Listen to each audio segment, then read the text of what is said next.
मतदार यादीवर विरोधकांच्या भूमिकेबाबत भाजप पक्ष आक्रमक झालाय। सोमवारी भाजप नेते आशिष शेलार यांनी पत्रकार परिषद घेऊन मुस्लिम मतदारांची नावे मतदार यादीत दोनदा समाविष्ट करण्याबाबत विरोधी नेत्यांनी त्यांची भूमिका स्पष्ट करावी अशी मागणी केली। मंत्री चंद्रशेखर बावनकुळे यांनीही शेलार यांच्या या मागणीला पाठिंबा दिलाय। बावनकुळे यांच्या मते त्यांच्याच विधानसभा मतदारसंघ कामठीमध्ये 8,000हून अधिक मुस्लिम मतदारांची नावे 2 ते 3 वेळा आली आहेत। यासोबतच त्यांनी राज्यातील इतर विधानसभा जागांचाही उल्लेख केला।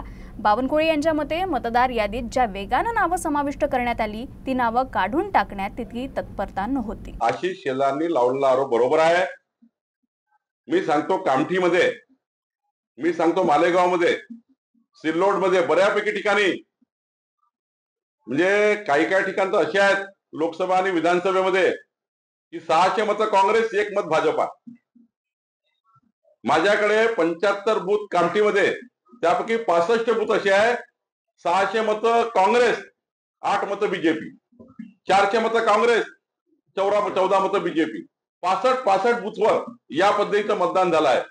आणि महाराष्ट्रामध्ये तुम्हाला दिसेलच, तुम्ही लोकसभेचे निकाल बघा, स्पेसिफिक बूथ एक आमच्यावर राग काढल्यासारखे बूथ आहेत।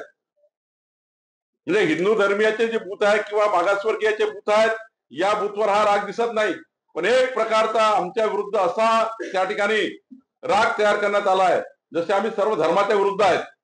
आणि त्यामुळे एक प्रकारचा जिहाद वोटच्या माध्यमातून करण्याचा प्रयत्न महाविकास आघाडीच्या नेत्यांनी त्या धर्मामध्ये आणि समाजामध्ये केला आहे।